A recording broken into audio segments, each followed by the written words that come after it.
It shouldn't feel like treason. It shouldn't make your stomach knot or your hands sweat.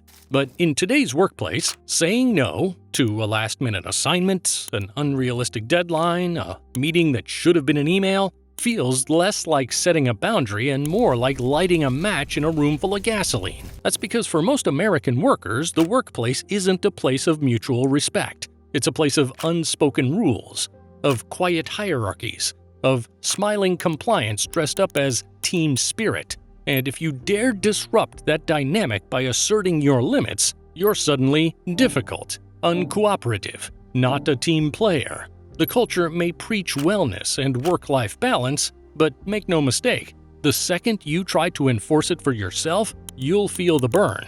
No shouldn't be radical, but in workplaces built on overextension, it is. It challenges the norm of availability on demand. It punctures the myth that good workers always say yes, always bend, always bleed. It throws into question the very systems that rely on people never pushing back.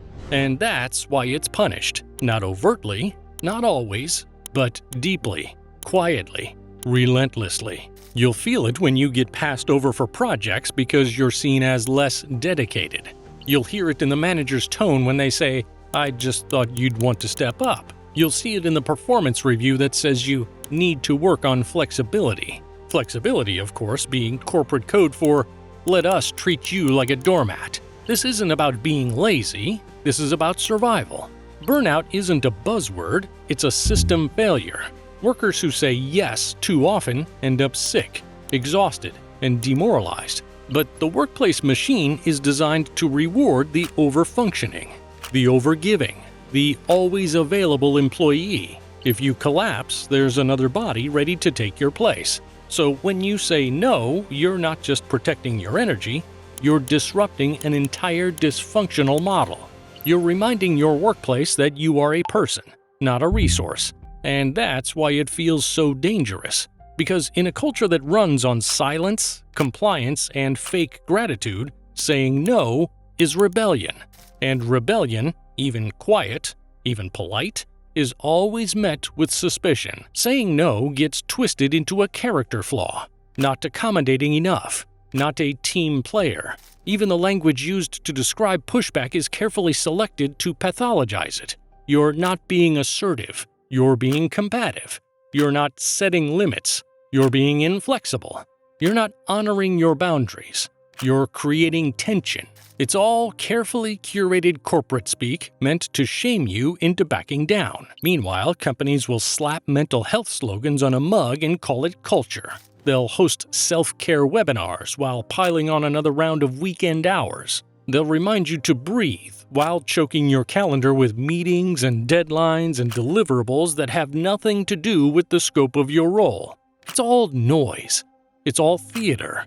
A productivity cult dressed up as a mindfulness seminar. Because make no mistake, when push comes to shove, no one cares that you meditated this morning if your status report is late. No one's cutting you slack because you journaled or lit a lavender candle. The moment you say any of that wellness language to protect your actual time or sanity, you're seen as a liability, an obstacle, someone who doesn't understand what it takes to be a team player. That's the paradox.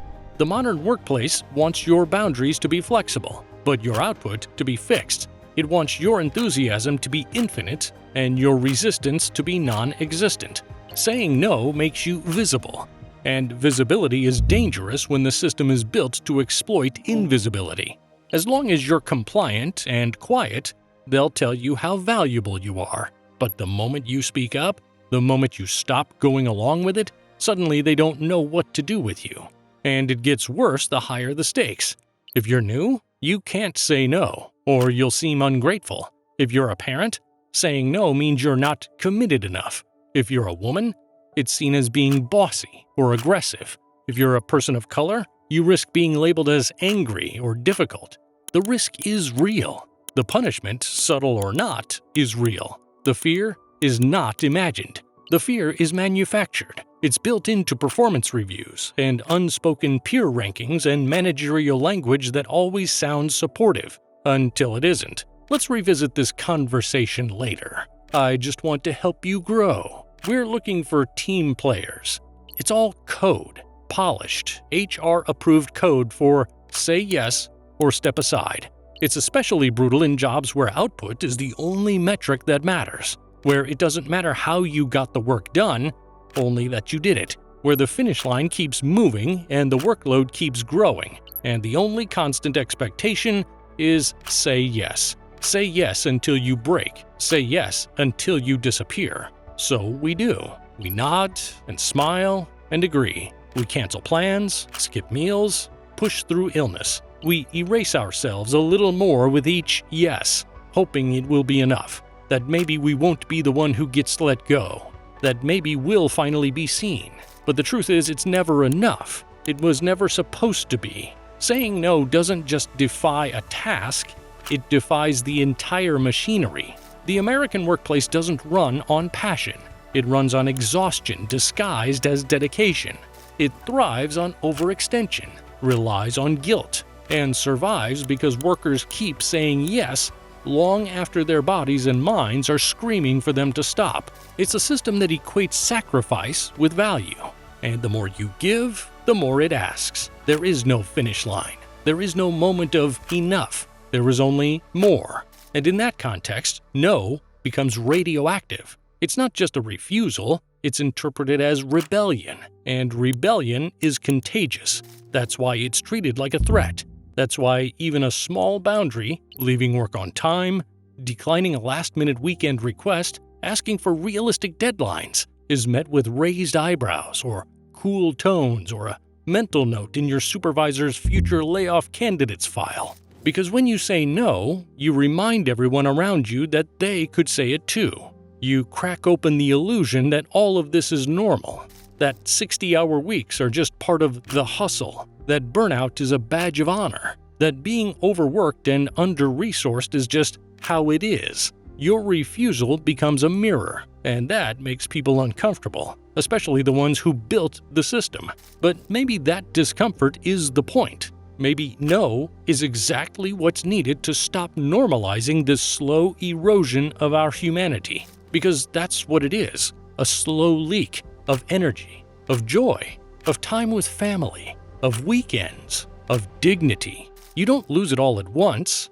You lose it in increments, in skipped lunches and late-night logins, and unchallenged expectations, until you're so deep inside the machine, you forget there was ever another way to work or live. And so, yes, saying no still feels dangerous. It still feels like a crime, but maybe it's the kind of crime worth committing. Maybe it's the beginning of something better. Not a revolution, maybe, but a refusal. A refusal to break for a company that wouldn't blink before replacing you.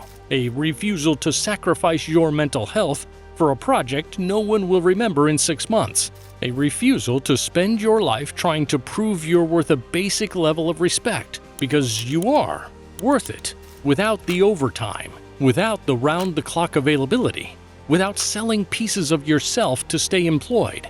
You don't have to earn your humanity with compliance.